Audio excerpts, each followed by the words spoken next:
రోమిలకు రాసిన పత్రిక 2వ అధ్యాయము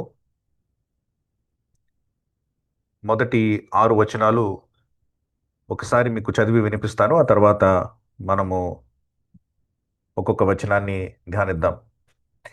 కాబట్టి తీర్పు తీర్చు మనుష్యుడా, నీవు ఎవడవైనను సరే నిరుత్తరుడవై ఉన్నావు. దేని విషయంలో ఎదుటివానికి తీర్పు తీర్చుచున్నావో దాని విషయంలో నీవే నేరస్తుడవని తీర్పు తీర్చుకొనుచున్నావు. ఎలయనగా తీర్పు తీర్చు నీవును అట్టి కార్యములనే చేయుచున్నావు కావా? అట్టి కార్యములు చేయువారి మీద దేవుని తీర్పు సత్యమును అనుసరించినదే అని ఎరుగుదుము. అట్టి కార్యములు చేయువారికి తీర్పు తీర్చుచు వాటినే చేయుచున్న మనుష్యుడా, నీవు దేవుని తీర్పు తప్పించుకుందువని అనుకుందువా? లేదా దేవుని అనుగ్రహము మారు మనస్సు పొందుటకు నిన్ను ప్రేరేపించుచున్నదని ఎరుగుక ఆయన అనుగ్రహైశ్వర్యమును సహనమును దీర్ఘశాంతమును తృణీకరించుదువా?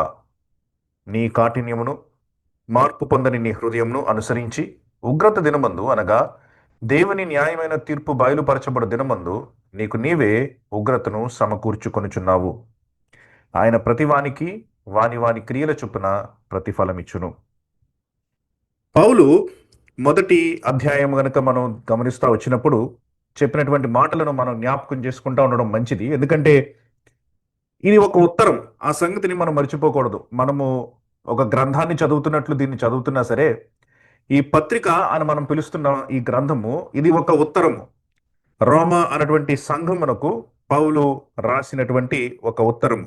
కాబట్టి ఉత్తరాన్ని సహజంగా మనం అంచెలంచెలుగా, లేకపోతే ఒక భాగం ఒక రోజు, ఇంకొక భాగం ఇంకొక రోజు, ఇంకొక భాగాన్ని ఇంకొక రోజు అలా చదవం మనం. ఉత్తరము అన్నటువంటిది కంటిన్యూస్గా మనం చదవడానికని ఇవ్వబడినటువంటి ఒక విషయం. కాబట్టి దానిని కంటిన్యూస్గా చదవాలి. కానీ సమయం లేదు కాబట్టి మనం ప్రతి వచనంలోనికి క్షుణ్ణంగా వెళ్తున్నాం కాబట్టి కొన్ని వచనాలని మాత్రమే మనం ఒక రోజులో ధ్యానించగలుగుతున్నాం కాబట్టి పదే పదే ఈ ఉత్తరము దేని గురించి చెప్తా ఉన్నది, ఎక్కడి నుంచి ప్రారంభిస్తా ఉన్నాడు, ఈ విషయాలని మనం పరిశీలించడం మంచిది. ఎందుకంటే ఈ పత్రిక పౌలు ఒక భాగాన్ని ఒక చోటకు ముగించి ఇంకొక భాగాన్ని ఇంకొక విషయాన్ని ప్రస్తావించట్లేదు. మొదటి నుంచి చివరి దాకా ఒకటే ఆర్గ్యుమెంట్ని, ఒకటే వాదనని ఆయన మొదటి నుంచి చివరి దాకా అంచెలంచెలుగా కట్టుకుంటూ వెళ్తున్నాడు అనమాట. కాబట్టి ఎలా కడుతున్నాడో మనం అర్థం చేసుకోకపోతే రోమిలకు రాసిన పత్రికలో ఉన్నటువంటి విషయాలను మనం సంపూర్ణంగా అర్థం చేసుకోలేం. కాబట్టి ప్రతిసారి నేను మీకు మరలా ముందుకు వెళ్ళి కొంచెం వివరించి ఈనాటి వాక్య భాగంలోనికి వస్తున్నాను. అలాగే మొదటి అధ్యాయాన్ని మనం చూస్తూ ఉన్నప్పుడు ప్రత్యేకించి మొదటి అధ్యాయంలో ఉన్నటువంటి సగం తర్వాత 18వ వచనం తర్వాత మనం చూస్తూ ఉన్నప్పుడు పౌలు సువార్త గురించినటువంటి విషయాన్ని ప్రస్తావిస్తూ ఉండడం మనం చూసాం. తనకి రోమాకి రావాలన్నటువంటి కోరిక ఉన్నది అన్న విషయాన్ని తెలిపిన తర్వాత సువార్త ప్రకటించడం కోసం రోమాకి రావాలని ఆశపడుతున్నానని చెప్పి ఆ సువార్తలో ఉన్నటువంటి ప్రత్యేకతని పౌలు ముందుగా రోమీలకు తెలియపరుస్తూ ఉన్నాడు. ఇది దేవుని యొక్క శక్తి అని చెప్తా ఉన్నాడు. దేవుని నీతి ఇందులోంచి బయలుపరచబడతా ఉన్నది అని చెప్తా ఉన్నాడు. కాబట్టి ఈ సువార్త అనేటువంటిది బయలుపరచబడింది కాబట్టి ఇది దేవుని యొక్క శక్తి, కాబట్టి దేవుని నీతి ఇందులో నుంచి బయలుపడుతుంది. కాబట్టి నేను సువార్తని ప్రకటించడానికి చాలా ఆసక్తి కలిగినటువంటి వ్యక్తిని అని చెప్తున్నాడు. అయితే సువార్త రావాల్సినటువంటి అవసరం ఏంటి అన్నటువంటి ప్రశ్న వచ్చినప్పుడు, సువార్తని దేవుడు బయలుపరచవలసినటువంటి అవసరం ఏంటి అన్న ప్రశ్న వచ్చినప్పుడు పౌలు దానికి ఇచ్చేటువంటి జవాబు ఏంటంటే, సువార్త కంటే ముందు దేవుని యొక్క ఉగ్రత బయలుపరచబడింది. దేవుని యొక్క ఉగ్రత మానవుల పైన కుమ్మరించబడింది. ప్రత్యేకించి దేవునిని విశ్వసించనటువంటి, దేవుడు ఉన్నాడన్నటువంటి విషయాన్ని కూడా తెలిసి దేవునిని సామాన్యమైనటువంటి రూపాలకి, మానవ రూపానికి, లేకపోతే జంతువుల రూపానికి, లేకపోతే పక్షుల రూపానికి, పురుగుల రూపానికి, ఏ రూపముకైనా సరే దేవుని యొక్క ఆ యొక్క గొప్ప మహిమను మనిషి దానిని నియంత్రించి దానిని ఆరాధించడం మొదలుపెట్టినప్పుడు అట్టి వారి మీద దేవుని యొక్క ఉగ్రత కుమ్మరించబడిందని, అది అంచెలంచెలుగా ఎలా కుమ్మరించబడుతూ వారి యొక్క సహజ నైజాన్నే సంపూర్ణంగా మార్చింది అని అన్నటువంటి విషయాలని మనము మొదటి అధ్యాయం 2వ భాగంలో మనం చదువుతూ వచ్చాం. సువార్త బయలుపరచబడింది. దానికి కారణం ఏంటంటే దానికంటే ముందు దేవుని యొక్క ఉగ్రత బయలుపరచబడింది. దేవుని యొక్క ఉగ్రత అంచెలంచెలుగా బయలుపరచబడింది. అది ఆ ఉగ్రత చివరికి మనిషి యొక్క నైజమునే సంపూర్ణంగా మార్చివేసింది. కాబట్టి ఇట్టి పాపపు దిశలో ఉన్నటువంటి ఇట్టి భయంకరమైనటువంటి పరిస్థితిలో ఉన్నటువంటి మానవుని రక్షించాలి అంటే దేవుని యొక్క సువార్త బయలుపరచబడక తప్పదు. There is no other way for man to be saved other than the gospel of God. కాబట్టి ఆ విషయాన్ని పౌలు తెలుపుతూ మొదటి అధ్యాయాన్ని ముగించాడు అనమాట.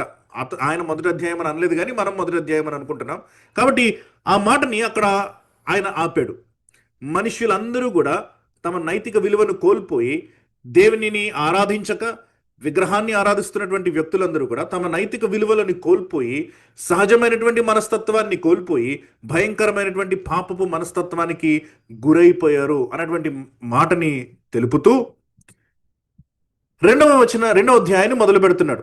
రెండవ అధ్యాయాన్ని మొదలు పెడుతూ కాబట్టి అని అన్నటువంటి ఈ పదాన్ని మనం చూస్తున్నాం. కాబట్టి అన్నటువంటి ఈ పదం మనకు కనిపించిన వెంటనే పౌలు ముందున్నటువంటి విషయాలనే సంకేతిస్తున్నాడు, ముందున్నటువంటి విషయాల గురించే మాట్లాడుతున్నాడు అన్నటువంటి ఆ మాట మనకు అర్థమవుతుంది.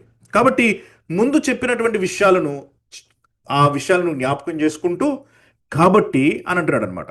తీర్పు తీర్చు మనుష్యుడా అని చాలా కామన్గా ఒక మాట అంటున్నాడు అనమాట. తీర్పు తీర్చు ఫలానా వ్యక్తి అని అనట్లే, తీర్పు తీర్చు మనుష్యుడా అనంటూ నీవెవడవైనను సరే అని అంటున్నాడు. నువ్వెవరివైనా సరే అంటే నువ్వు యూదుడువు కావచ్చు, నువ్వు గ్రీసు దేశస్థుడువు కావచ్చు, నువ్వు క్రైస్తవుడు కావచ్చు, నువ్వెవరివైనా కావచ్చు, కానీ ఈ మాటలు నీకు వర్తిస్తాయి. తీర్పు తీర్చు మనుష్యుడా నువ్వెవడవైనను సరే అని అంటున్నాడు. ఏమని అంటున్నాడు తర్వాత? నువ్వెవడవైనను సరే నిరుత్తరుడువై ఉన్నావు అని అంటున్నాడు అనమాట. ఈ పదాన్ని మీరు జ్ఞాపకం చేసుకున్నారా? ఈ నిరుత్తరుడువై ఉన్నావు అన్నటువంటి పదాన్ని పౌలు ఇదివరకే వాడాడు. ఇది రోమిలకు రాసిన పత్రికలోనే మనం చూస్తే ఈ నిరుత్తరుడువై ఉన్నావు అన్నటువంటి పదాన్ని మొదటి అధ్యాయము 20వ వచనంలో చూస్తే అక్కడ రాస్తూ వచ్చాడు కదా.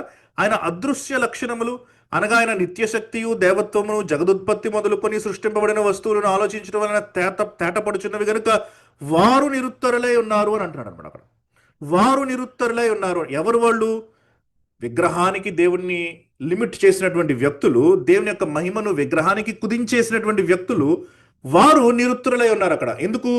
దేవుని యొక్క మహామహిమ వాళ్ళకి సృష్టిలో కనిపిస్తుంది కాబట్టి తీర్పు దగ్గరికి వచ్చినప్పుడు వారు బదులు చెప్పలేరు అనమాట. They will be silent. వాళ్ళకి వేరే జవాబు చెప్పడానికి అవకాశం లేదు.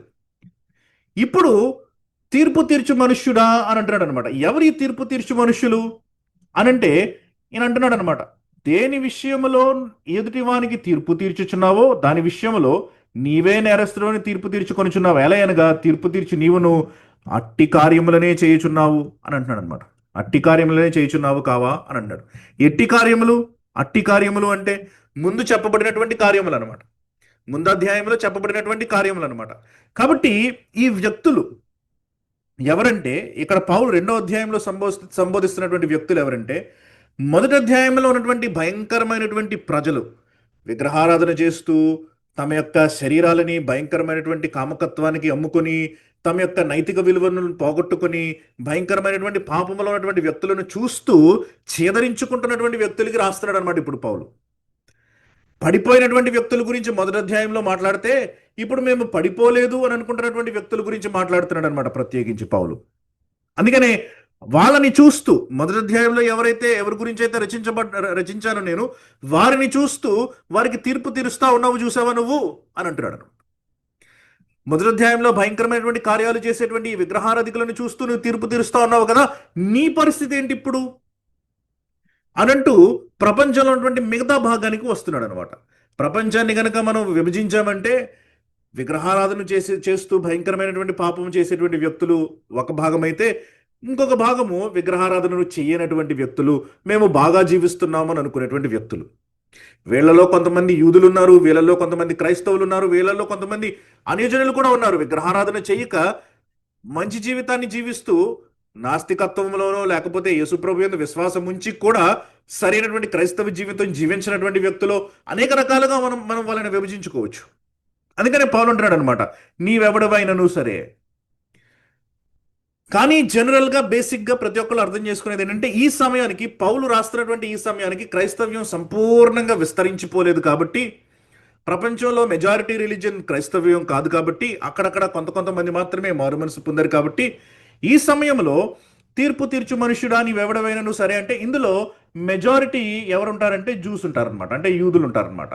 కాబట్టి పౌలు ఈ మాటలను ప్రత్యేకించి యూదులకి, సహజంగా మనందరికీ కూడా, అంటే విగ్రహారాధన చేయనటువంటి మనందరికీ కూడా రాస్తున్నాడని మనం అర్థం చేసుకోవచ్చు. మీరు ఏ మేజర్ కామెంటరీని తీసుకున్నా మీకు ఇదే భావన కనిపిస్తూ ఉంటుంది. ప్రత్యేకించి యూదులకి రాస్తా ఉన్నాడు, కానీ దీనిని మనందరం కూడా అన్వయించుకోవచ్చు. ఎందుకంటే విశ్వాసులుగా మనము మొదటి అధ్యాయము 2వ భాగంలో చెప్పబడినటువంటి పాపములు చేయకపోవచ్చేమో కానీ కొన్నిసార్లు తీర్పు తీర్చేటువంటి పరిస్థితుల్లో మనం ఉంటామన్నమాట. కాబట్టి పౌలు ఇస్తున్నటువంటి ఈ మాటలని మనం జాగ్రత్తగా అర్థం చేసుకోవాలి. ఇవి ప్రత్యేకించి మనకి అన్వయించుకోవలసినటువంటి మాటలు అన్నమాట. ప్రత్యేకించి మనం వీటిని అన్వయించుకోవచ్చు. కాబట్టి ఎవరు అన్నటువంటి ఈ ప్రశ్న మనకి అర్థమైంది. ఈ తీర్పు తీర్చు మనుష్యుడు అనంటే యూదుడు, అలాగే మనం కూడా మనల్ని ఇందులో పెట్టుకోవచ్చు. అన్యజనుడు కూడా ఎవడైనా నేను విగ్రహారాధన చేయట్లేదు, కానీ నేను చాలా మంచి జీవితాన్ని జీవిస్తున్నాను, పాపం చేస్తున్నటువంటి వ్యక్తులను నేను చూసి చేదరించుకుంటున్నాను అంటే వారు కూడా ఇందులో పెట్టుకోవచ్చు. ప్రత్యేకించి యూదులు అని అనడానికి కారణం ఏంటంటే యూదుల యొక్క సహజ లక్షణం అనమాట. ఏంటిది?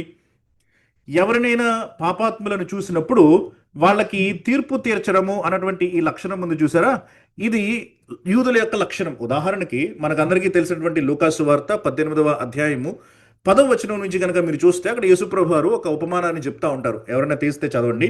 లూకాసు వార్త 18వ అధ్యాయం 10వ వచనం నుంచి. అక్కడ ఒక పరిసయుడు ఉన్నాడు, ఒక సుంకరు ఉన్నాడు. వీరిద్దరు కూడా దేవాలయానికి వెళ్ళారు. వారిద్దరు కూడా ప్రార్థన చేస్తా ఉన్నారు. యేసుప్రభు వారు ఈ ఉపమానాన్ని చెప్తా ఉన్నారు. 18వ అధ్యాయం 10వ వచనం చూడండి. ప్రార్థన చేయటకై ఇద్దరు మనుషులు దేవాలయమునకు వెళ్ళిరి. వారిలో ఒకడు పరిసయ్యుడు, ఒకడు సుంకరి.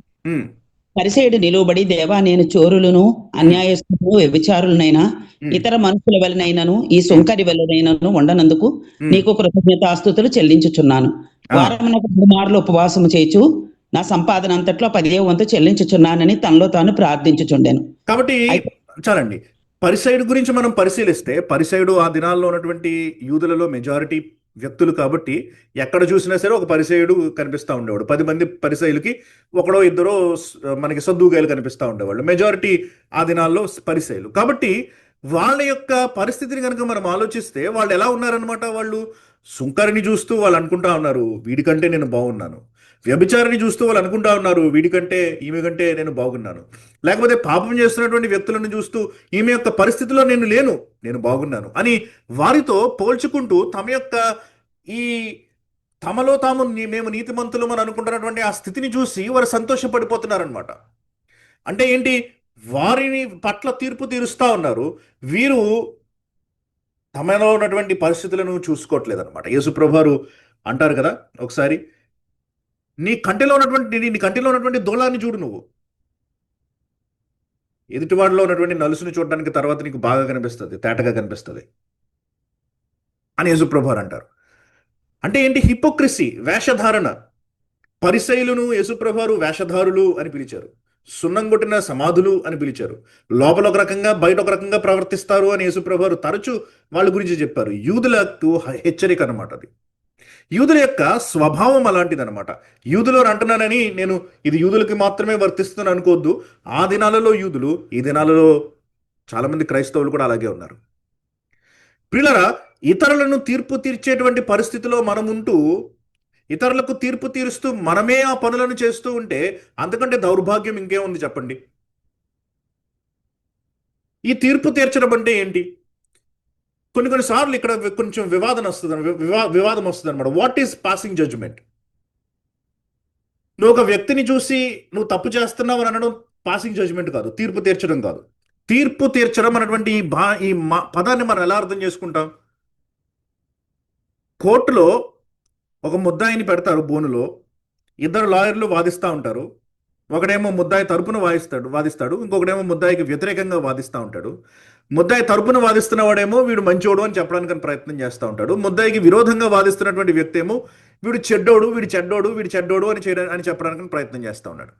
వీడు చెడ్డోడు అని చెప్తున్నటువంటి ఈ వకీలు గారు ఈయన తీర్పు తీరుస్తున్నాడా? తీర్చట్లే.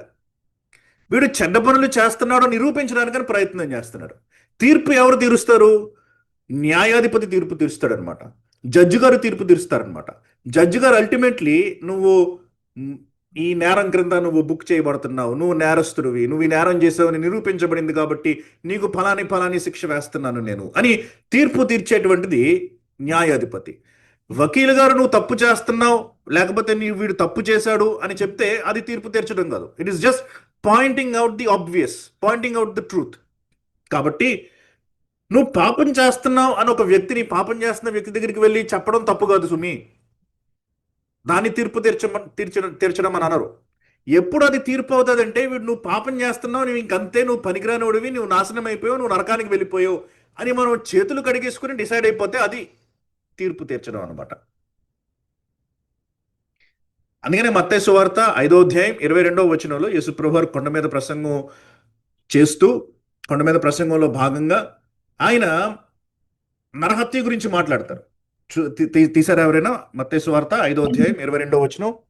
నేను మీతో చెప్పినది ఏమనగా, తన సహోదరుని మీద కోపపడి ప్రతివాడు విమర్శకు లోనగును, తన సహోదరుని చూసి వ్యర్థుడా అని చెప్పువాడు మహాసభకు లోనగును, ద్రోహి అని చెప్పువాడు నరకాగ్నికి లోనగును. అక్కడ ఏం జరుగుతా ఉంది? ఒకడు అంటా ఉన్నాడు, వ్యర్థుడా అంటున్నాడు అనమాట, యూజ్లెస్ ఫెలో అని అంటాడు. అంటే ఏంటి? తీర్పు తీర్చేశాడు అనమాట, నువ్వెందుకు పనికిరావురా అని తీర్పు తీర్చేశాడు. ఇంకొకడేమో ద్రోహి అని తీర్పు తీర్చేశాడు అనమాట. అంటే ఏంటి? వాడిని అలా ఆ డెఫినేషన్కి బంధించేశారనమాట వాడిని. వీడంతే, వీడు మోసం చేస్తూ ఉంటాడు, వీడు ద్రోహం చేస్తూ ఉంటాడు అనేటువంటి ఆ యొక్క నిర్వచనానికి వాడిని బంధించేస్తారు. అది తీర్పు తీర్చడం అంటే. అరే నువ్వు ద్రోహం చేస్తున్నావు జాగ్రత్త అని అనడం తప్పు కాదు సుమి. వాడిని ద్రోహి అని నిర్వచించేసి వాడిని ఇంకా వదిలేయడం తప్పు అనమాట. కాబట్టి ప్రియులరా, ఈ వ్యత్యాసాన్ని మనం చూడాలి. కాబట్టి కొన్నిసార్లు అంటూ ఉంటారనమాట, క్రైస్తవులుగా మనం తీర్పు తీర్చకూడదని వాక్యంలో ఉంది కదా, కాబట్టి మనం తీర్పు తీర్చకూడదేమో అని అనుమానం వస్తూ ఉంటుంది. తీర్పు తీర్చడం అంటే వాడు ఇంకా బాగుపడడు, వాడికి అయిపోయింది, వాడు పాపే ఇంకా అనేసి మనం డిసైడ్ చేసేసి ఇంకా వాడి గురించి ఏమి చేయడం మనం మానేయడం అనమాట తీర్పు తీర్చడం అంటే. కొన్నిసార్లు మనం చేతులు ఎత్తేయచ్చు, ఓకే నా చేయాల్సినంత నేను ప్రయత్నం చేశాను, నా వల్ల అయినంత నేను చేశానని చేతులు దులుపుకొని వచ్చేయచ్చు, అది తప్పు కాదు. కానీ వీడింతే ఇంకా అని వాడికి ఒక పేరు పెట్టేసి వీడు వ్యర్థుడు అని, లేకపోతే వీడు పాపి అని, వీడు పనికి మాలినవాడు అని, లేకపోతే వీడు బాగుపడడు ఇంకా అని మనం డిసైడ్ చేసేయడం అది తీర్పు తీర్చడం అని. ఎందుకంటే రేపేం జరుగుతుందో మనకు తెలియదు. రేపేం జరుగుతుందో తెలిసేటువంటి వ్యక్తులం కాదు మనం. పౌలు గురించి కూడా ఎవరైనా వీడు వ్యర్థుడు అని అనుకుని ఉండొచ్చు. అపోస్తల కార్యాలు 8వ అధ్యాయం వరకు. కానీ 9వ అధ్యాయంలో ఆయన దమస్కుకు వెళ్తున్నటువంటి దారిలో మారు మనసు పొందుతాడని ఎవరికి తెలుసు? ఎవరికి తెలియదు, దేవుడికి తప్ప. కాబట్టి 8వ అధ్యాయం చివరి వచ్చిన దాకా ఈ పౌలు అన్నవాడు చస్తే బాగుండు, వీడు మంచుడు కాదు, వీడు సంఘానికి పట్టిన చీడ వీడు అని రకరకాలుగా మనుషులు తిట్టుకున్నా సరే తిట్టుకుని ఉంటారు, వాళ్ళు తీర్పు తీర్చుంటారు. కానీ 9వ అధ్యాయంలో మరి ఈ పౌలే కదా సంఘాన్ని అంతగా మార్చింది, సంఘాన్ని అంతగా విస్తరించింది. ఏమో దేవుడు ఏం చేస్తాడో మనకు తెలియదు. కాబట్టి తీర్పు తీర్చడం అనేటువంటిది మన యొక్క పని కాదు. పాపం చేస్తున్నామని చెప్పడం తీర్పు తీర్చడం కాదు అన్నటువంటి విషయాన్ని కూడా మనం గమనించాలి. కాబట్టి ఎవరైనా పాపం చేస్తున్నట్లు మీకు కనిపిస్తూ ఉంటే దయచేసి వెళ్ళి వారితో మాట్లాడండి, దయచేసి వెళ్ళి వారిని హెచ్చరించండి, దయచేసి వెళ్ళి వారిని ఖండించండి. సంఘానికి దగ్గర తీసుకుని రావాల్సినటువంటి అవసరం వస్తే సంఘానికి దగ్గరికి తీసుకుని రండి. వారి చేత ఆ పాపపు పనులు చేయించడం మానిపించడానికి ప్రయత్నం చేయండి. కానీ వీడు ఎందుకు పనికిరాని వాడు అన్న మాట మాత్రం అనద్దు. ఆ వ్యక్తి గురించి ఒక తీర్పు మాత్రం తీర్చొద్దు. అది మనం అర్థం చేసుకోవాలి. కాబట్టి పౌలు అంటున్నటువంటి మాటని ఇప్పుడు ఈ వెలుగులో కనుక మీరు చూస్తే నిర్దేశించేసుకున్నారు. మీరు ఫలానా వ్యక్తుల గురించి, అన్యజనుల గురించి మీరు నిర్దేశించేసుకున్నారు. ఇక వీరు ఇలాంటి వారే, వీళ్ళు బాగుపడరు అన్నటువంటి ఆలోచనతోటి వీడికంటే నేను చాలా ఉత్తముడిని, వీడికంటే నేను చాలా మంచోడిని అన్నటువంటి ఒకడు ఆ పడిపోయినటువంటి వ్యక్తితోటి పోల్చుకుంటూ సంతోషపడిపోతూ ఉన్నారు మీరు. కానీ ఎక్కడో చిన్న విషయాల్లో, ఎక్కడో కొన్ని విషయాల్లో అవే తప్పిదాలు చేస్తూ ఉన్నారు మీరు. ఎందుకంటే ఆ కొండ మీద ప్రసంగంలోనే యేసుప్రభువారు అన్నారు కదా, ఒక స్త్రీని మోహపు చూపుతో చూస్తే ఆమెతో వ్యభిచారం చేసినట్లే అని. మరి ఆ స్టాండర్డ్తో పోల్చుకుంటే నేరస్తుడు కాదా? ఆ స్టాండర్డ్తో పోల్చుకుంటే నువ్వు వెళ్ళి ఒక స్త్రీకి డబ్బులు ఇచ్చి వ్యభిచారం చేయకపోవచ్చు, కానీ నువ్వు మోహపు చూపుతో చూస్తూ ఉంటే మరి ఆమెతో పాపం చేసినట్టు నీ మనసులో దేవుడు పరిగణించట్లేదా? కాబట్టి స్టాండర్డ్ పెరిగిపోయింది ఇప్పుడు. దేవుని దృష్టిలో నువ్వు కార్యము చేయడమే కాదు, దేవుని దృష్టిలో నువ్వు ఆ కార్యం గురించి పదే పదే పదే పదే ఆలోచించడం కూడా పొరపాటే సుమి. కాబట్టి ఈ పాపపు నైజానికి నువ్వు బలైపోయావు అన్నటువంటి సంగతిని నువ్వు గ్రహించట్లేదా? ఈ వ్యక్తులైతే బయటికి బాహాటంగా పాపం చేస్తా ఉన్నారు, నువ్వు లోపల లోపల చేస్తా ఉన్నావు. ఈ వ్యక్తులైతే బయటికి బాహాటంగా విగ్రహారాధన చేస్తా ఉన్నారు, నువ్వు లోపల లోపల ఇంకేదేం నువ్వు ప్రేమిస్తున్నావు దేవుడిని బదులు. కాబట్టి ఇలాంటి పనులు చేస్తున్నటువంటి నీవు, వాడు విగ్రహారాధికుడు, వాడి నరకంలోనికి వెళ్ళి పడతాడు అని నువ్వు తీర్పు తీర్చేస్తూ, నువ్వు దేవుని కంటే ఎక్కువగా ఇంకొక దానిని ప్రేమిస్తూ నువ్వు బయటపడిపోతావు అనేసి నువ్వు అనుకుంటున్నావా? అది పౌలు యొక్క ప్రశ్న అనమాట. అలాంటి పనులు చేస్తున్నటువంటి నీవే, వారిలాగే ప్రవర్తిస్తున్నటువంటి నీవే, నువ్వు ఏం చేస్తున్నావు? వారిని ధిక్కరిస్తూ ఉన్నప్పుడు, వారికి తీర్పు తీరుస్తా ఉన్నప్పుడు నీవే నేరస్తుడు అని తీర్పు తీర్చుకొనిచున్నావు అని అంటున్నాడు అనమాట. ఎందుకంటే నీ స్టాండర్డ్ ప్రకారమే, నీకు వాక్యం ఎంత తెలుసో ఆ స్టాండర్డ్ ప్రకారమే, నీ యొక్క పరిధి ప్రకారమే నువ్వేమనుకుంటున్నావు అంటే ఇది తప్పు, ఇది పాపము అని వాడు చేస్తున్నటువంటి పనులను చేసి నువ్వు చేస్తావు, నువ్వు తీర్పు తీరుస్తా ఉన్నావు. కానీ కొంతకాలం అయిన తర్వాత నువ్వే అదే పతనంలో ఉన్నావు. వాడికి ఈర్ష్య వచ్చినప్పుడు వాడి ఈర్ష్యపరుడు, వాడు ఎంత ఈర్ష్యో, వాడికి ఎంత అసూయో, వాడికి పక్కనోడికి ఏమైనా మంచి జరిగితే చూడలేడు అని వాడికి తీర్పు తీర్చేసి 2 రోజులైన తర్వాత ఇంకొక వ్యక్తికి ఏదో జరిగినప్పుడు మనం దానిని చూసి ఈర్ష్య పడుతూ ఉంటే, ఈర్ష్య విషయంలో తీర్పు తీర్చినటువంటి మనకి మనమే తీర్పు తీర్చుకోవట్లేదా? ప్రియులరా, పౌలు ఇక్కడ ఒక మాట చెప్తా ఉన్నాడు అనమాట మనకి. నువ్వు ఏ స్టాండర్డ్తో, ఏ కొలతతో నువ్వు కొలుస్తూ ఉంటావో ఆ కొలత నీకు అప్లై చేయబడినప్పుడు నీకు నువ్వే తీర్పు తీర్చుకోవట్లేదా? యేసుప్రభు వారు ఒక ఉపమానం చెప్పారు, తెలిసినదే కాబట్టి నేను వచనం తీయమని అనట్లేదు, రెఫరెన్స్ తీయమని అనట్లేదు. ఒకడు అప్పు తీసుకున్నాడు యజమానుడి దగ్గర, చాలా భారీ అప్పు తీసుకున్నాడు, కట్టడానికి డబ్బులు లేవు. యజమాని దగ్గరకు వచ్చి కాళ్ళ వెళ్ళపడి నన్ను క్షమించు, నేను కట్టలేనని అన్నప్పుడు యజమాని జాలి చూపించి, దయ చూపించి క్షమించేశాడు మొత్తం ఆ యొక్క భారీ అప్పునంతటినీ కూడా. సంతోషంతో బయటకు వెళ్తా ఉన్నాడు. వాడికంటే చిన్న సేవకుడు ఎదురుపడ్డాడు, తక్కువ డబ్బే అప్పున్నది, కానీ చిన్న సేవకుడు కూడా వీడి దగ్గరికి వచ్చి అయ్యా నన్ను క్షమించాను అన్నప్పుడు, లేదు నాకు ఇవ్వాల్సింది ఇవ్వు, తప్పదు అని చెప్పి చెరసాలలో వేయించాడంట. వీడి స్టాండర్డ్ బట్టి యజమానుడు ఒకవేళ కొలవడం మొదలు పెడితే ఏమవుతుంది? వెలుపల చీకట్లో వేసేస్తాడు. యేసుప్రభు ఉపమానాన్ని చెప్పారు కదా. కాబట్టి ఎలాంటి కొలతతో మనం కొలుస్తామో, అందుకనే ఆ యొక్క ప్రార్థన నేర్పిస్తా ఉన్నప్పుడు తన శిష్యులకి, మా పాపంలో మేము క్షమించిన ప్రకారము మా పాపములను క్షమించు. ఎదుటివాని పాపములు, సహోదరుల యొక్క పాపాలు మేము క్షమిస్తా ఉన్నటువంటి ప్రకారము మా పాపములను క్షమించు. మా కొలతతో మమ్మల్ని కొలవడం మొదలుపెట్టు. ఆ స్టాండర్డ్ కనుక దేవుడు మన మీద ఉపయోగించాడంటే, పౌలు అంటున్నటువంటి మాట, నిన్ను నీవే తీర్పు తీర్చుకుంటున్నావు. ఎన్నిసార్లు తీర్పు తీర్చుకున్నామో మనం అలాగా. ఎన్నిసార్లు ఒక వ్యక్తికి మనం తీర్పు తీర్చేసి ఒక వ్యక్తి ఇంకంతే అని మనం డిసైడ్ అయిపోయి అలాంటి పరిస్థితిలో ఉన్నటువంటి మన జీవితాలని ఎన్నిసార్లు మనం తీర్పు తీర్చుకున్నామో, ప్రభు ఆయన రాకడ వచ్చినప్పుడు మనల్ని ఆ కొలతతో తీర్పు తీర్చారంటే మనం ఎంత వెలితిగా తయారవుతామో అక్కడ. మెనే టెకెల్ ఉఫార్సిన్ అనేటువంటి పదం మనకి అప్లై అవుతుంది సుమి. త్రాసులో త్రుయబడ్డావు, తేలికైపోయావు, దేవుని యొక్క తీర్పు నీ మీదకి వస్తుంది. నువ్వు పెట్టుకున్న త్రాసే, ఇంకేదో త్రాసు కూడా కాదు. ప్రియులరా, కాబట్టి పౌలు చెప్తా ఉన్నాడు అనమాట, ఇదిగో ఈ భయంకరమైనటువంటి విగ్రహారాధన చేస్తా ఉన్నటువంటి, భయంకరమైనటువంటి పాపం చేస్తా ఉన్నటువంటి ఈ వ్యక్తులు ఉన్నారు చూసారా, వాళ్ళు నిరుత్తరులు దేవుని దగ్గరికి వచ్చినప్పుడు. ఎందుకంటే దేవుడు వాళ్ళకి నిరూపించాడు ప్రకృతిని చూపిస్తూ, నువ్వు కూడా నిరుత్తరుడివే దేవుడి దగ్గరికి వచ్చినప్పుడు. ఎందుకంటే వారికి నువ్వు తీర్పు తీర్చేస్తున్నావు, నువ్వు అవే పనులు చేస్తా ఉన్నావు, నిరుత్తరుడవు అని అంటున్నాడు అనమాట పౌలు. ప్రియులారా,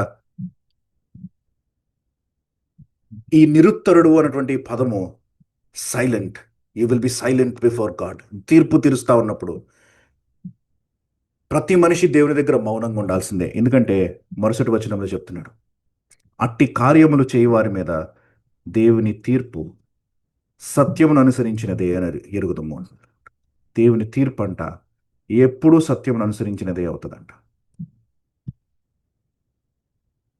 హబక్కుకు 2వ అధ్యాయం 20వ వచనం చూడండి. హబక్కుకు 2వ అధ్యాయం 20వ వచనం. అక్కడ హబక్కుకు ఒక దృశ్యాన్ని మన కోసం కడతా ఉన్నాడు అనమాట. దేవుడు సింహాసనం మీద కూర్చుంటున్నాడంట, తన సభని తీరుస్తా ఉన్నాడంట, తీర్పు తీర్చడం కోసం సిద్ధమవుతున్నాడు అనమాట. ఏమంటున్నాడో చూడండి. 2:20 అండి, 2వ అధ్యాయం 20వ వచనం. అయితే యెహోవా తన పరిశుద్ధాలయములో ఉన్నాడు, ఆయన సన్నిధిని లోకమంతయు మౌనముగా ఉండునుగాక. మౌనముగా ఉండునుగాక అంటాడు. యెహోవా తన పరిశుద్ధాలయంలో ఉన్నాడు. ఆయన మహాసభ మీద తీర్పు తీర్చడానికి కూర్చున్నారు. ఆయన సింహాసనం మీద కూర్చుని ఉన్నాడు. ఆయన ఇప్పుడు తీర్పు తీర్చబోతా ఉన్నాడు. కాబట్టి లోకమంతా మౌనముగా ఉండునుగాక. కీర్తనలు 76:8 కూడా చూడండి ఒకసారి. కీర్తనలు 76:8. ఇక్కడ కూడా తీర్పు తీర్చడం గురించి మాట్లాడుతూ ఉంటాడు. నీవు తీర్చిన తీర్పు ఆకాశములో నుండి వినబడ చేసితివి. నీవు కోపపు దేశంలో శ్రమ నొందిన వారిని అందరినీ రక్షించుటకై న్యాయపు తీర్పునకు దేవుడు లేచినప్పుడు భూమి భయపడి ఊరకుండెను. భూమి భయపడి ఊరకుండెను అని అన్నాడు. సైలెంట్ అయిపోయింది, సృష్టి సైలెంట్ అయిపోయింది అనమాట. లేదా జకరియా 2:13 చూద్దాం. సకల జనులారా, యెహోవా తన పరిశుద్ధమైన నివాసము విడిచి వచ్చుచున్నాడు, ఆయన సన్నిధిని మౌనులై ఉండుడి. ఆయన సన్నిధిని మౌనులై ఉండుడి. పరిశుద్ధాలయమును విడిచిపెట్టి వస్తాడు. ఎందుకంటే భూమి మీదకి వస్తున్నారు ఆయన తీర్పు తీర్చడం కోసమని. కాబట్టి జకరియా అంటున్నాడు అక్కడ మౌనముగా ఉండండి అని. కాబట్టి ఇక్కడ తీర్పు గురించి మనం వింటా ఉన్నప్పుడు, ప్రత్యేకించి హబక్కుకులో కానీ కీర్తనలో కానీ జకరియాలో కానీ మౌనము అనేటువంటి ఈ పదం మనకి కనిపిస్తూ ఉంది. ఊరకుండడం అనేటువంటి ఈ పదం మనకి కనిపిస్తూ ఉంది. కాబట్టి తీర్పు తీరుస్తా ఉన్నటువంటి సమయంలో, దేవుడు తీర్పు తీరుస్తా ఉన్నప్పుడు ఒక మనిషి బదులు చెప్పలేడు అనమాట. దేవా నువ్వు అన్యాయంగా తీర్పు తీరుస్తున్నావు అని అనలేడు అనమాట. ఎందుకంటే ఇక్కడ పౌలు అంటున్నట్లు దేవుని యొక్క తీర్పు సత్యమును అనుసరించినది. It is always right. అది ఎప్పుడు కూడా సరి అయినటువంటి తీర్పే, అందులో తేడా లేదన్నమాట. అందుకనే పౌలు తర్వాత ఇంకా దీని గురించి మాట్లాడుతూ అంటాడు. 3వ అధ్యాయము, రోమీయులకు రాసిన పత్రికే 3వ అధ్యాయము 4వ వచనం కనుక చూస్తే, నీ మాటలలో నీవు నీతిమంతుడుగా తీర్చబడినట్లుగా నీవు వ్యాజ్యమాడినప్పుడు గెలిచినట్లును అని వ్రాయబడిన ప్రకారము ప్రతి మనుష్యుడును అబద్ధికుడగును గాని దేవుడు సత్యవంతుడు కాక తీరడు అని అంటాడు. ప్రతి మనిషి అబద్ధికుడు అయిపోవచ్చేమో కానీ దేవుడు మాత్రం తప్పకుండా సత్యవంతుడే అవుతాడు. ఎందుకంటే ఆయన మాటలలో ఆయన ఎప్పుడు నీతిమంతుడే. ఆయన వ్యాజ్యమాడేటప్పుడు, ఆయన డిబేట్ చేసేటప్పుడు, ఆయన వాదించేటప్పుడు, ఆయన తీర్పు తీరుస్తూ ఉన్నప్పుడు, ఆయన ఒక మనిషి మీద నేరం మోపుతూ ఉన్నప్పుడు అది 100% ఆయన గెలుస్తూ ఉంటాడు అనమాట.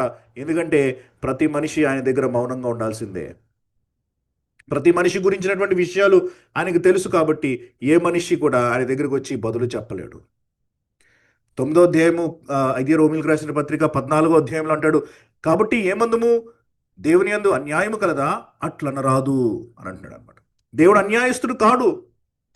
వాక్యం చాలా స్పష్టంగా మనకి చెప్తా ఉన్నది ఆ మాటని. దేవుడు అన్యాయస్తుడు కాదు. కాబట్టి ఆయన తీర్పులు అన్యాయములు కావు. కాబట్టి ఆ తీర్పు ఎప్పుడు కూడా సత్యమును అనుసరించినదే. కాబట్టి అట్టి కార్యములు చేయువారి మీద, అంటే అలాంటి పాపములు చేసే వారి మీద, 1వ అధ్యాయము చివరిలో రాసినటువంటి ఆ పాపాలన్నీ, అట్టి కార్యములు చేయువారి మీద దేవుని తీర్పు సత్యమును అనుసరించినదే అని ఎరుగుదుము అంటున్నాడు అనమాట. అంటే మనందరికీ తెలుసు, 1వ అధ్యాయంలో ఎవరైతే ఉన్నారో, 1వ అధ్యాయంలో ఉన్నటువంటి వ్యక్తులందరికీ కూడా ఈ మాటలు తెలుసు. దేవుని తీర్పు సత్యమైనది అని. ఎందుకంటే 1వ అధ్యాయం 32వ వచనంలో అన్నాడు కదా, ఇట్టి కార్యములను అభ్యసించువారు మరణమునకు తగినవారు అను దేవుని న్యాయ విధిని వారు బాగుగా ఎరుగుయిండి అని అన్నారు. చివరికి పాపము చేసేటువంటి విగ్రహారాధికుడికి కూడా తెలుసు అనమాట. 1వ అధ్యాయంలో ఆ భయంకరమైనటువంటి పాపములు చేసినటువంటి వారికి కూడా తెలుసు. ఏంటి? దేవుని న్యాయ విధి ప్రకారం మేము చేస్తున్నటువంటి ఈ పనులను మేము కనుక తీర్పు తీరిస్తే, ఒకవేళ దేవుడు ఈ తీర్పుకి మాకు రావాల్సినటువంటి తీర్పు ఏంటంటే మరణమే. మరి వాళ్ళకే తెలిసినప్పుడు యూదులకి కానీ లేకపోతే మనకి కానీ తెలియదా ఈ విషయం? దేవుని తీర్పు సత్యమును అనుసరించినదే అని మనం ఎరుగుదుము అని అంటున్నప్పుడు పౌలు అంటున్నాడు అనమాట, యూదులారా మీరు వాళ్ళ మీద తీర్పు తీరుస్తూ ఉన్నారు, మీరు అదే పనులు చేస్తూ ఉన్నారు, కాబట్టి మీ తీర్పును మీరే తీర్చుకుంటున్నారు. అట్టి వారి మీద, అలాంటి పనులు చేసే వాళ్ళ మీద దేవుడు తీర్పు తీరుస్తా ఉన్నప్పుడు సత్యం అనుసరించిందని మీకు తెలీదా? తెలుసు కదా అని అంటున్నాడు అనమాట.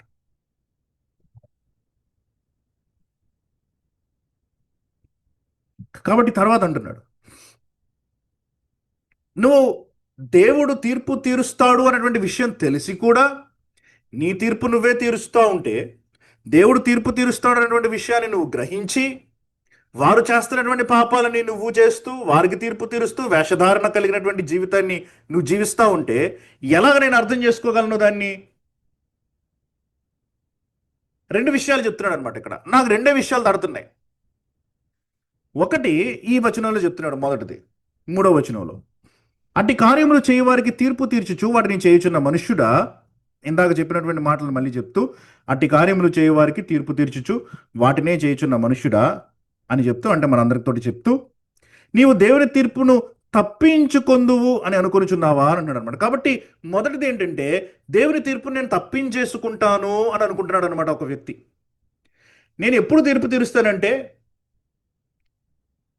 దేవుడికి విరోధంగా పాపం చేస్తున్న వ్యక్తులను చూస్తూ తీర్పు తీరుస్తూ ఆ పాపాలు నేను కూడా ఎప్పుడు చేస్తూ ఉంటాను అని అంటే, ఒకటే నేను ఆ తీర్పును తప్పించేసుకుంటాను అనేటువంటి ఆలోచన నాకుంటే.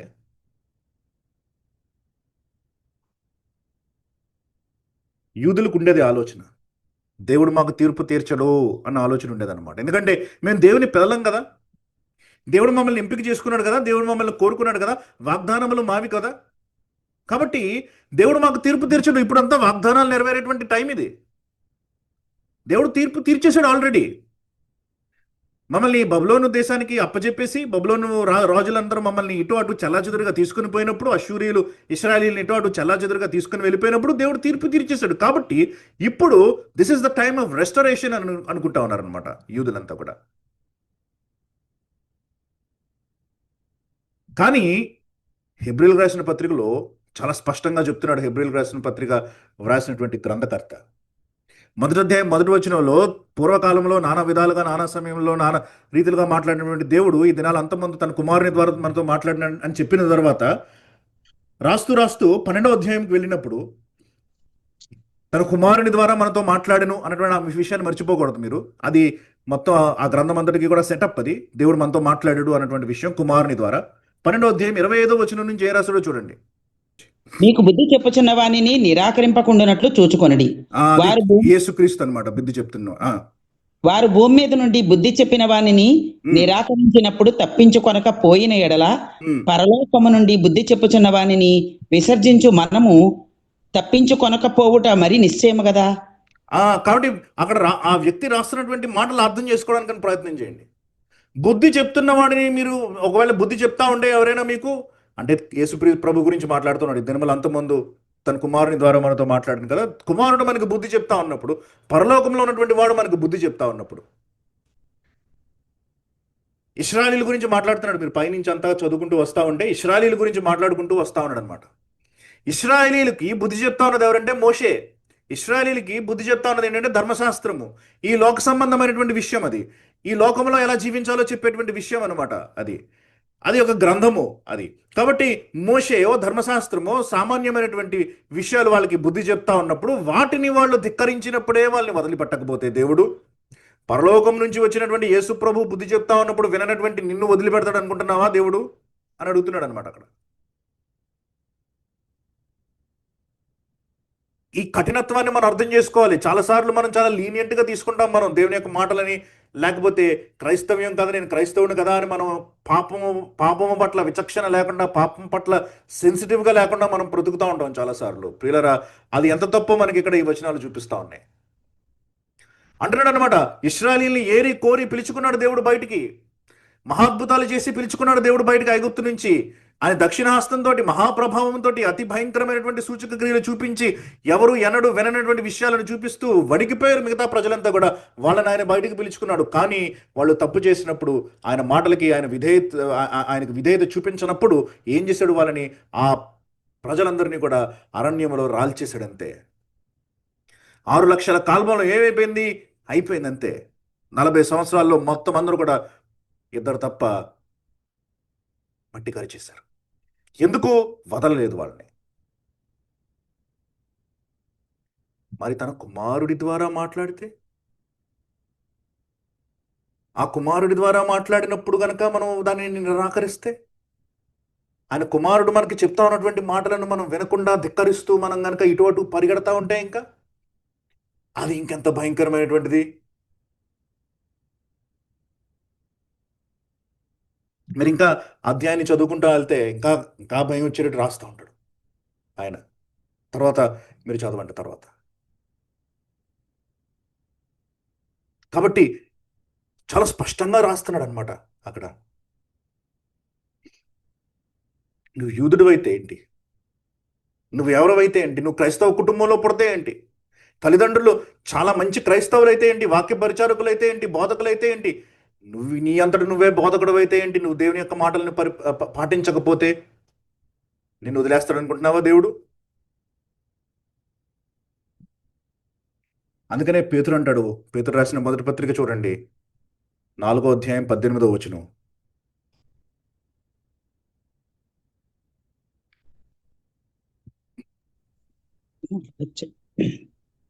మరియు నీతిమంతులే రక్షణ 17వ వచనం చూడండి. తీర్పు దేవుని ఇంటి యొద్ద ఆరంభమగు కాలము వచ్చి ఉన్నది. తీర్పు ఎక్కడ ప్రారంభమవుతుందంట? దేవుని ఇంటి యొద్ద ఆరంభమగు కాలము వచ్చి ఉన్నది అని అన్నాడు అనమాట. Judgement begins with the house of God. అది మన యొద్దనే ఆరంభమైతే దేవుని సువార్తకు అవిధేయులైన వారి గతి ఏమవును అని అన్నాడు అనమాట. కాబట్టి మన యొద్దే, దేవుని ఇంటి యొద్ద అంటే ఎవరి దగ్గర? మన యొద్దే. ఇదేదో దేవుని ఇల్లు అంటే ఎక్కడో అని అనుకోద్దు సుమి, యెరూషలేము అని అనుకోద్దు సుమి. దేవుని ఇల్లు అంటే మన దగ్గరే. అంటే పేతురు రాస్తుంది సంఘాలకి, మన దగ్గర, క్రైస్తవులుగా మన దగ్గర ప్రారంభమవుతుంది దేవుని యొక్క తీర్పు. ఎక్కడో దేవుడు తీర్పు తీరుస్తున్నాడు అని అనుకోద్దు సుమి. Judgement begins at the house of God. మనం పాపం చేస్తా ఉన్నప్పుడు దేవుడు ఊరికే చూసేటువంటి వాడు కాడు. కొరింథీయులకు రాస్తూ మొదటి పత్రికలో పదే పదే మనం ఈ వచనాన్ని జ్ఞాపకం చేసుకుంటాం. కానీ ఎన్నిసార్లు జ్ఞాపకం చేసుకున్నా మంచిదే. కొరింథీయులకు రాస్తూ మొదటి పత్రిక 11వ అధ్యాయంలో మనం సహజంగా బల్ల గురించి మనం చదువుతూ ఉంటాం. కానీ మనం 26 దాకా చదివేసి ఆపేస్తూ ఉంటాం సహజంగా. కానీ అసలు మీట్ అంతా కూడా 28 దగ్గర నుంచి ఉంది. కాబట్టి ప్రతి మనుషుడు తను తాను పరీక్షించుకోవాలను. 11వ అధ్యాయం 28వ వచనం మొదటి కొరింథీ చదువుతున్నా. కాబట్టి మనుషుడు తను తాను పరీక్షించుకోవాలను. అలాగు చేసి ఆ రొట్టెను తిని ఆ పాత్రలోనిది త్రాగవలెను. ప్రభు శరీరం అని వివేచింపక తిని త్రాగువాడు తనకు శిక్షావిధి కలుగుటకే తిని త్రాగుచున్నాడు అని అంటున్నాడు అనమాట. ఇందువల్లనే మీలో అనేకులు బలహీనులను రోగులనై ఉన్నారు, చాలా మంది నిద్రించుచున్నారు. అయితే మనలను మనమే విమర్శించుకునే ఎడల తీర్పు పొందకపోదుము అన్నాడు. మరి తీర్పు గురించి మాట్లాడుతున్నాడు ఎందుకు ఇక్కడ? మనము తీర్పు పొందిన ఎడల లోకముతో పాటు మనకి శిక్షావిధికి కలుగుకుంటున్నట్లు ప్రభువు చేత శిక్షింపబడుచున్నాము అని అన్నాడు. అంటే మనము తీర్పు పొందిన ఎడల అంటున్నాడు. అంటే తీర్పు పొందే అవకాశం ఉంది. మనల్ని మనం సరిగ్గా పరీక్షించుకోకపోతే, పరిశీలించుకోకపోతే తీర్పు పొందే అవకాశం ఉంది అనమాట. అందుకే పేతురు అన్నాడు అక్కడ, తీర్పు మనతో ప్రారంభమవుతుంది అని, దేవుని ఇంటితో ప్రారంభమవుతుంది అని, సంఘంతో ప్రారంభమవుతుంది అని. ఎలాగా? లోకముతో పాటు మనకు శిక్షావిధి కలుగకుండానట్లు ప్రభువు చేత శిక్షింపబడుచున్నాము అని అంటున్నాడు. అంటే ఏంటి? లోకమంతటికి నిర్ణయించబడినటువంటి ఆ తీర్పు దినంలో వారితో పాటు మనం తీర్పు పొందకుండానట్లు దేవుడు ఏం చేస్తున్నాడంటే ఈ లోకంలో ఉన్నప్పుడే మనకి తీర్పు తీరుస్తున్నాడు అనమాట. ఈ లోకంలో ఉన్నప్పుడే మనకి శిక్షిస్తున్నాడు అనమాట. శిక్షిస్తూ మనకి బుద్ధి చెప్తూ ఆయన వైపు తిప్పడానికని చూస్తూ ఉన్నాడు అనమాట. కాబట్టి ప్రియులరా, మనకి తీర్పు ఈ లోకంలోనే. నువ్వు విశ్వాసివా? నీకు తీర్పు ఈ లోకంలోనే. నువ్వు క్రీస్తులో నాటబడి, నువ్వు క్రీస్తులో ఎదుగుతూ మధ్య మధ్యలో తప్పులు చేస్తా ఉన్నావా? దేవుడు నీ కోసం ఎదురు చూస్తూ ఉంటాడు. నిన్ను నీవు పరిశీలించుకొని, నిన్ను నీవు పరీక్షించుకొని, నువ్వు దేవుని యొక్క బల దగ్గర యోగ్యమైనటువంటి రీతిలో పాలు పంపులు పొందుతూ ఉంటే, అంటే పాపంను విడిచిపెట్టి ఐక్యతతో సంఘముతో కలిసి నువ్వు ఆ పాపాన్ని పదే పదే చేయక ప్రక్కన పెట్టి నిన్ను పరీక్షించుకొని, పరిశుద్ధపరుచుకొని, వదులుకొని ఆ పాపాన్ని నువ్వు గనక స్వీకరిస్తూ ఉంటే ప్రభువు పాలని క్షమిస్తాడు ఆయన. చేయకుంటే తీర్పు పొందుతావు అనమాట ఈ లోకంలో. దెబ్బలు తగులుతాయి అనమాట ఈ లోకంలో, శిక్షిస్తాడనమాట ఈ లోకంలో దేవుడు. ఎందుకు? లోకమంతా తీర్పు పొందేటువంటి ఆ దినాన్న నువ్వు శిక్షించబడకుంటున్నట్లు, వారితో పాటు శిక్షింపబడి నువ్వు నరకాగ్నిలోనికి వెళ్లకుండా దేవుడు ఇప్పుడే శిక్షిస్తున్నాడు. ఎందుకంటే నిన్ను ఆయన ఏర్పరచుకున్నాడు కాబట్టి, నువ్వు ఆయన సొత్తు కాబట్టి. కానీ తీర్పు తథ్యం, తీర్పు వస్తుంది. కొన్నిసార్లు గట్టి తీర్పు వస్తుంది, బలమైనటువంటి తీర్పు వస్తుంది. మనం మాట వినకుండా దేవుని యొక్క మాటని పెడచెవిని పెడతా ఉంటే. కాబట్టి పౌలు అంటున్నాడు అనమాట, నీవు దేవుని తీర్పును తప్పించుకుందు అని అనుకుంటున్నావా? No, you can't. నువ్వు క్రైస్తవుడు అయినా తప్పించుకోలేవు, నువ్వు యూదుడు అయినా తప్పించుకోలేవు, నువ్వు ఎవడవైనా తప్పించుకోలేవు. కానీ నువ్వు బహుశా అలా అనుకుంటున్నావేమో. అందుకనే ఇతరులు చేస్తున్నటువంటి పాపాన్ని చూస్తూ, దాన్ని ఛేదరించుకుంటూ, దాన్ని ధిక్కరిస్తూ, దానికి తీర్పు తీరుస్తూ నిన్ను నువ్వే కొన్నిసార్లు పాపం చేసేస్తా ఉన్నావు. కాబట్టి ఒకవేళ నువ్వు పాపం చేయడానికి కారణం దేవుడు తీర్పుని నువ్వు తప్పించేసుకుంటావు అని అనుకుంటున్నావు. నేను క్రైస్తవుని కదా, క్రీస్తు నా కోసమని శ్రమ పొందారు కదా, ఆయన రక్తంతో నేను కడగబడ్డాను కదా, నా పాపాలని ఆయన క్షమించేశాడు కదా, కాబట్టి నాకే తీర్పు లేదు అని అనుకుంటున్నావేమో. జ్ఞాపకం చేసుకోండి, ఈ లోకంలో తీర్పు తీర్చబడచ్చు ఒప్పుకోకపోతే. కాబట్టి తప్పించుకునే అవకాశం లేదనమాట ఈ లోకములో. లేకపోతే అంత్యదినాన్న మారు మనసు పొందితే ఈ లోకంలో, మారు మనసు పొందకపోతే అంత్యదినాన్న తీర్పు తీర్చబడి నరకంలోనికి వెళ్తాం. అది మొదటి కారణం అనమాట. ఇది నీవు దేవుని తీర్పు తప్పించుకుందును అని అనుకునేటువంటిది, ఇది మొదటి ఆలోచన. నువ్వు ఇది అనుకుని నువ్వు ఇంకా పాపం చేస్తా ఉన్నావా? ఇంకా ఇలాంటి వేషధారణ కలిగినటువంటి జీవితం జీవిస్తా ఉన్నావా ఇలా అనుకుంటూ? లేకపోతే రెండో మాట అంటున్నాడు అనమాట, లేదా ఆర్ దేవుని అనుగ్రహము మారు మనసు పొందుటకు నేను ప్రేరేపించుచున్నదని ఎరుగక ఆయన అనుగ్రహ ఐశ్వర్యమును సహనమును దీర్ఘశాంతమును తృణీకరించుదువా అని అంటున్నాడు అనమాట. ఎరుగక ఏంటి? ఎరగక. దేవుడు ఒకవేళ నీకు తీర్పు ఇవ్వట్లేదు, సంవత్సరం అయిపోయింది, 2 సంవత్సరాలు అయిపోయింది, నీలో ఏదో పాపం ఉంది, నువ్వు దాన్ని ఒప్పుకోవట్లేదు, నువ్వు ఆ పాపాన్ని కంటిన్యూస్గా చేసేస్తా ఉన్నావు, నువ్వు పడిపోతా ఉన్నావు, పడిపోయినటువంటి స్థితిలో నుంచి నీకు లేవడానికి ఇష్టం లేదు, నువ్వు కంఫర్టబుల్గా ఉన్నావు ఆ పాపంలో. అదే పాపం అన్నా కావచ్చు, అబద్ధం చెప్పడం కానివ్వండి, లేకపోతే ఒక స్త్రీని మొహపు చూపుతో చూడడం కానివ్వండి, లేకపోతే వ్యభిచారమే కానివ్వండి, లేకపోతే ఇంకేదో కానివ్వండి, మోసం కానివ్వండి, అల్లరి కానివ్వండి, ఏదో ఒకటి కానివ్వండి, మీకు తెలుసు అది. కాబట్టి నీకు శిక్ష రావట్లేదు, సంవత్సరం అయిపోయింది, 2 సంవత్సరాలు అయిపోయింది, 3 సంవత్సరాలు అయిపోయింది, నీకు శిక్ష రావట్లేదు, నువ్వు కంఫర్టబుల్గా ఉన్నావు, నీ జీవితం ఎదిగిపోతా ఉంది. అందుకని నువ్వు అనుకుంటావు బాగానే ఉన్నాను నేను అని అనుకుంటున్నావు. కాకపోతే దేవుని అనుగ్రహం అంట మారు మనస్సు పొందుటకు నిన్ను ప్రేరేపిస్తుంది అంట. దేవుడు ఎందుకు మౌనంగా ఉన్నాడు అని అంటే, దేవుడు ఎందుకు సైలెంట్గా ఉన్నాడంటే నిన్ను ప్రేరేపిస్తున్నాడంట, నీకు సమయాన్ని ఇస్తున్నాడంట. మారు మనసు పొందు, మారు మనసు పొందు, మారు మనసు పొందు అని వాక్యం ద్వారా మాట్లాడుతున్నాడేమో, పెద్దల ద్వారా మాట్లాడుతున్నాడేమో, బైబిల్ చదువుతా ఉన్నప్పుడు బైబిల్ ద్వారా మాట్లాడుతున్నాడేమో, ఎలా మాట్లాడుతున్నాడో నాకు తెలియదు. కానీ పదే పదే దేవుడు చెప్తున్నాడేమో నీకు. కానీ మంద చెవులు వచ్చేసేయేమో, వినట్లేదేమో. దేవుని అనుగ్రహము మారు మనసు పొందుటకు నిన్ను ప్రేరేపించుచున్నదని ఎరుగక పక్కన పెట్టేసి ఆలోచనని, నన్ను ఎందుకు దేవుడు ఇంకా శిక్షించట్లేదంటే ఇప్పుడైనా మారు మనసు పొందుతానేమో. మాథ్యూ హెన్రీ అన్నటువంటి ఆయన అన్నాడు అనమాట, there is in every wilful sin a contempt for the goodness of God. అంటే ప్రతి ఉద్దేశపూర్వక పాపములో దేవుని మంచితనము పట్ల ధిక్కారం ఉన్నది అని అన్నాడు అనమాట. ప్రతి ఉద్దేశపూర్వక పాపములో దేవుని మంచితనము పట్ల ధిక్కారం ఉన్నది అనంట. అంటే నువ్వు ఉద్దేశపూర్వకంగా నువ్వు పాపం చేస్తున్నావా, తెలుసు ఇది నీకు పాపం అని చెప్పి, తెలుసు ఇది తప్పని చెప్పి, తెలుసు ఇది దేవునికి ఇష్టం లేదని చెప్పి, తెలుసు దేవుడు ఖండిస్తాడు దీన్ని అని చెప్పి, అయినా ఉద్దేశపూర్వకంగా నువ్వు పాపం చేస్తుంటే అది ఏంటంటే దేవుడు నీకు చూపిస్తున్న మంచితనము పట్ల నువ్వు ధిక్కారం చూపిస్తున్నావు అనమాట. You don't care for the goodness of God.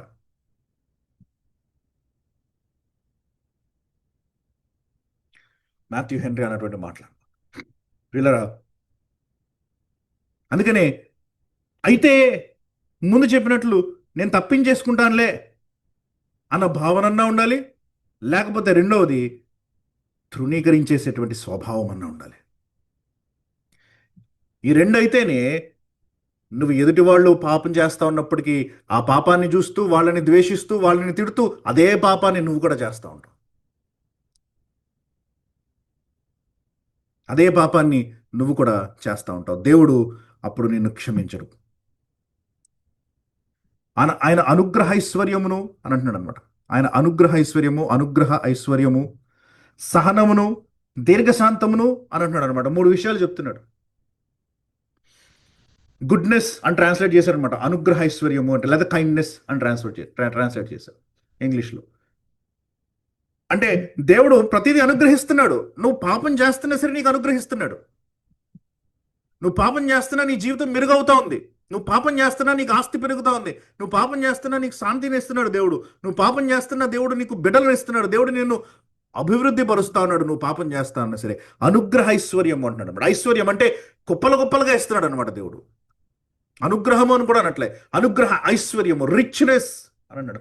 Riches of his kindness అని అంటున్నాడు అనమాట. అంటే ఐశ్వర్యము ఇచ్చినట్లు ఇస్తున్నాడు అనమాట. ఆయన బాగా ఇస్తున్నాడు అనుగ్రహం. ఎందుకంటే అయ్యో నేను ఇంత పాపం చేస్తున్నా దేవుడు నన్ను క్షమిస్తున్నాడే, దేవుడు నన్ను ఇంకా ఆశీర్వదిస్తున్నాడే, మనసులో నొచ్చుకొని నువ్వు ఆయన దగ్గరికి వస్తావేమో అని ఆశ. 4 కొట్టాలంటే కొట్టగలడు దేవుడు, కానీ కొడితే తగులుతుంది నీకన్నా బాధ అనమాట ఆయనకి. కాబట్టి ఆయన మౌనంగా ఎదురు చూస్తాడు అనమాట. వస్తాడు అని.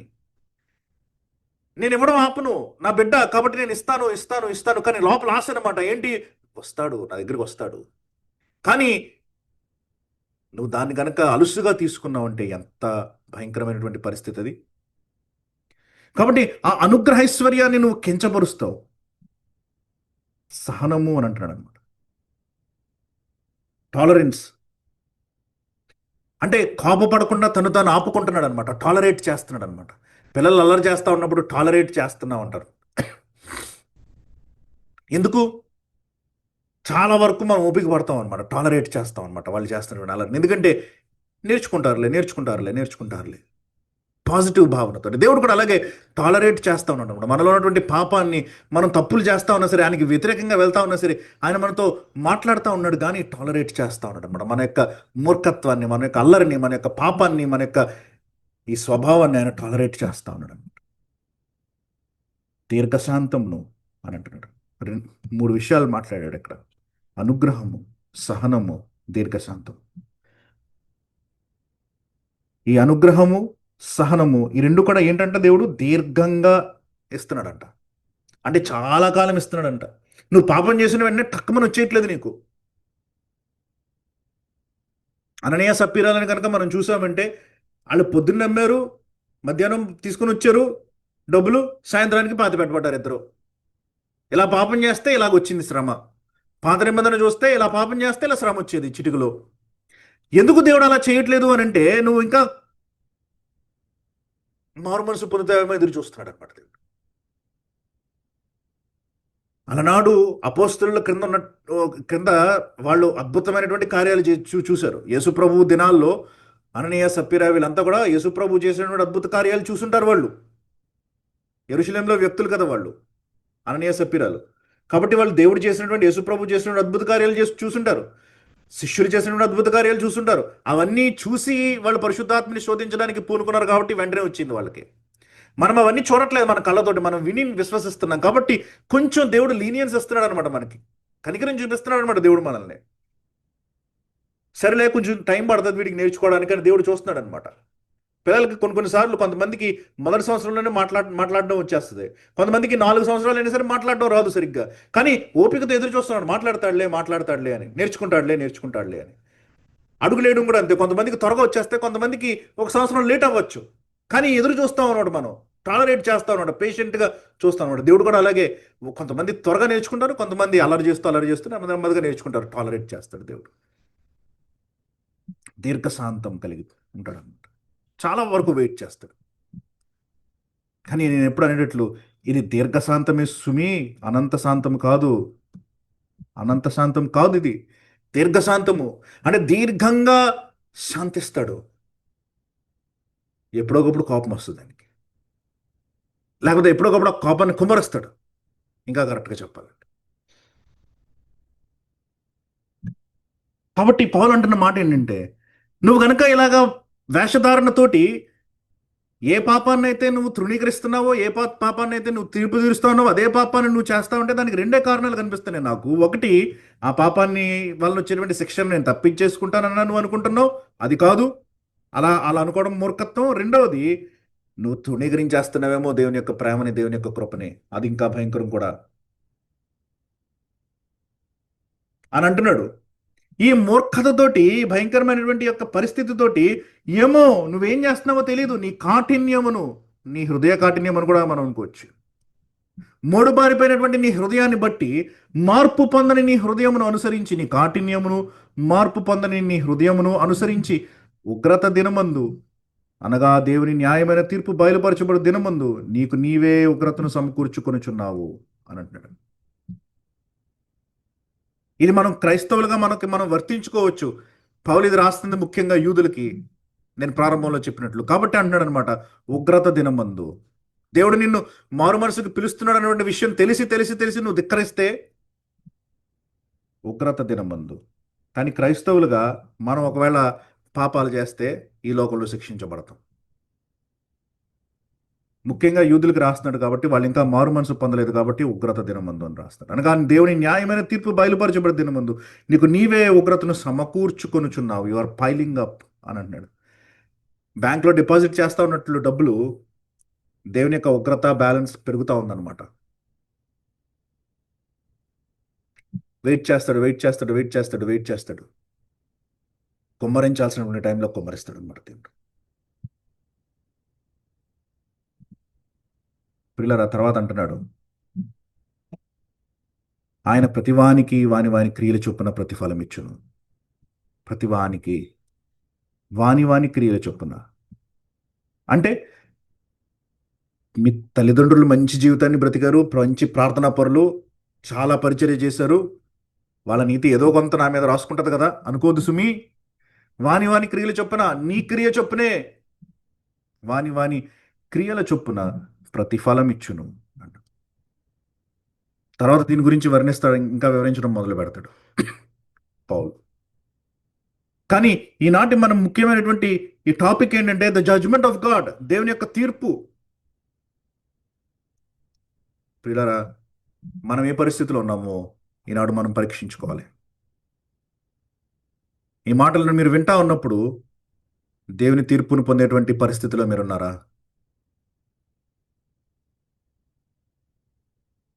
దయచేసి జ్ఞాపకం చేసుకోండి. అది ఎలాంటి పాపమైనా కావచ్చు, మీ హృదయంలో బయటికి మీరు దాన్ని ద్వేషిస్తా ఉన్నట్టు మాట్లాడుతూ, బయటికి దాన్ని తృణీకరిస్తూ, బయటికి అలాంటి పాపాన్ని చేస్తున్నటువంటి వ్యక్తులను తృణీకరిస్తూ, లోపల మాత్రం అదే పాపాన్ని కనుక మీరు దాచుకొని ఆ పాపాన్ని ఆపకుండా బహుశా స్వచిత్తముతో ఇష్టపూర్వకంగా చేస్తున్నారేమో. అలా అయితే దేవుడు తీర్పు తీర్చడలే నాకు అన్న భావనతో అయినా చేస్తూ ఉండాలి, లేకపోతే ఆయన కృపను తృణీకరిస్తూ అన్నా చేస్తూ ఉండాలి. రెండూ వినడానికి చాలా భయంకరంగా ఉన్నాయి. రెండూ మన హృదయంలో కనుక మనం ఉంచుకుంటే అది చాలా చెడ్డది. పిల్లలు, అందుకనే మనం చేస్తున్నటువంటి పాపాన్ని మనం పక్కన పెట్టాల్సినటువంటి సమయం ఇది. ప్రభువు మనకి ఇస్తున్నటువంటి పిలుపు రోమిలకు రాసిన పత్రికలో చెప్తా ఉన్నాడు అనమాట. ఒకవైపు చూస్తూ ఉంటే అన్యజనులు ఉన్నారు, వారు విగ్రహారాధన చేస్తూ ఉన్నారు, వాళ్ళు దేవుని నుంచి దూరంగా వెళ్ళిపోయారు. ఇంకోవైపు చూస్తూ ఉంటే యూదులు ఉన్నారు, వాళ్ళు కూడా వేషధారణ కలిగినటువంటి వ్యక్తులే, అన్యజనులు చేస్తున్నటువంటి పనులనే చేస్తూ ఉన్నారు, వాళ్ళు కూడా దేవుడి నుంచి దూరంగా వెళ్ళిపోయారు. ఎవరున్నారు దగ్గరగా దేవునికి ఇప్పుడు? రోమిలకు రాసిన పత్రిక మొదటి 2 అధ్యాయాల్లో పౌలు అదే చెప్పడానికి ప్రయత్నం చేస్తున్నాడు. 3వ అధ్యాయంలో దాన్ని కల్మినేట్ చేస్తాడనమాట. అందరూ పాపం చేసి దేవుడు అనుగ్రహించి మహిమను పొందలేకపోతున్నారని. అందరూ పాపం చేశారు, నీతిమంతుడు లేడు, ఒక్కడు లేడు అని అంటాడు. ఆయన ఇదంతా అక్కడికి తీసుకొని వస్తాడనమాట, కంక్లూడ్ చేస్తాడనమాట. ఇటు అన్యజనులను చూస్తే వాళ్ళు విగ్రహారాధనలు ఉన్నారు, ఇటు మా యూదుల్ని చూస్తే వాళ్ళు కూడా అదే పాపాన్ని చేస్తూ ఉన్నారు, వేరే రూపంలో చేస్తున్నారు దాన్ని. వీళ్ళేమో వేషధారణ కలిగి ఉన్నారు, వాళ్ళేమో విగ్రహారాధన చేస్తూ ఉన్నారు. ఇటు రెండు వైపులను చూస్తూ ఉంటే పాపము పాపము పాపమే, ఎక్కడ కూడా మంచితనం కనిపించట్లేదు అని అంటాడు అనమాట. అల్టిమేట్లీ తీసుకుని వచ్చి అలాంటి పరిస్థితిలో క్రీస్తు యొక్క రక్షణ ఎలా వస్తుంది అన్నటువంటిది ఆయన తర్వాత మరలా చెప్పడం మొదలు పెడతాడు. కాబట్టి మనం ఇంకా లోకం యొక్క భయంకరమైనటువంటి పరిస్థితినే మనం గమనిస్తూ ఉన్నాం. కానీ దానిలో నుంచి మనం కూడా కొన్ని పాఠాలు నేర్చుకుంటున్నాం. మనం గనక దేవుని యొక్క తీర్పుని అలుసుగా తీసుకుంటా ఉంటే ఆ తీర్పు మనతో మొదలవుతుంది అన్నటువంటి విషయాన్ని మర్చిపోదు సుమి. ఆ తీర్పు ఈ లోకంలో మనకి ఇవ్వబడుతుంది అన్నటువంటి విషయాన్ని మర్చిపోదు సుమి. దేవుడు గనక ఇంకా తీర్పు తీర్చకపోతే మిమ్మల్ని, దేవుడు గనక ఇంకా మిమ్మల్ని హెచ్చిస్తూనే, దేవుడు గనక ఇంకా మిమ్మల్ని జాగ్రత్తగా చూసుకుంటేనే, దేవుడు గనక కృపతో ఒకవేళ మీ పక్షాన ఉన్నాడంటే దాని అర్థం ఏంటంటే మీరు పశ్చాత్తాపడతారని, తిరిగి ఆయన దగ్గరకు వస్తారనేటువంటి ఆలోచనతోటే అన్నటువంటి విషయాన్ని మర్చిపోదు సుమి. కాబట్టి తలలు వంచండి, ఒకసారి పశ్చాత్తాపంతో మనందరం దేవుని దగ్గర ప్రార్థన చేద్దాం. అందరం కలిసి దేవుని వైపు మన మనసులు నిలిపి ప్రార్థన చేద్దాం. పరిశుద్ధులైన దేవా, ఘనుడైన మా తండ్రి, మీ నామమునకు లెక్కలేని వందనాలు, స్తుతులు, స్తోత్రాలు చెల్లిస్తున్నాను ప్రభా. పాపంలో పుట్టి, పాపంలో పెరిగి, పాపంలోనే ప్రభా జీవితాన్ని జీవించినటువంటి వ్యక్తులము. మీ కుమారుని యొక్క ప్రశస్తమైనటువంటి రక్తము ఆ పాపములన్నింటినీ మా హృదయంలో నుంచి దూరపరిచిన కుక్క తన వాంతికి తిరిగి బ్రతికేటువంటి పరిస్థితుల్లో మేము మరలా ఆ పాపాన్ని దగ్గరికే వెళ్తూ మరలా ఆ పాపాలని చేస్తున్నాం. కొత్త పాపాలను కూడా నేర్చుకుంటున్నాం ప్రభా.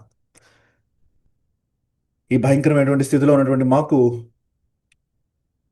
మీ తీర్పు గురించి ఆలోచన లేదు, మర్చిపోయామేమో ప్రభా. మమ్మల్ని మన్నించండి. మీ ప్రేమ గురించి ఆలోచిస్తూ మిమ్మల్ని బాధ పెడుతున్నామని,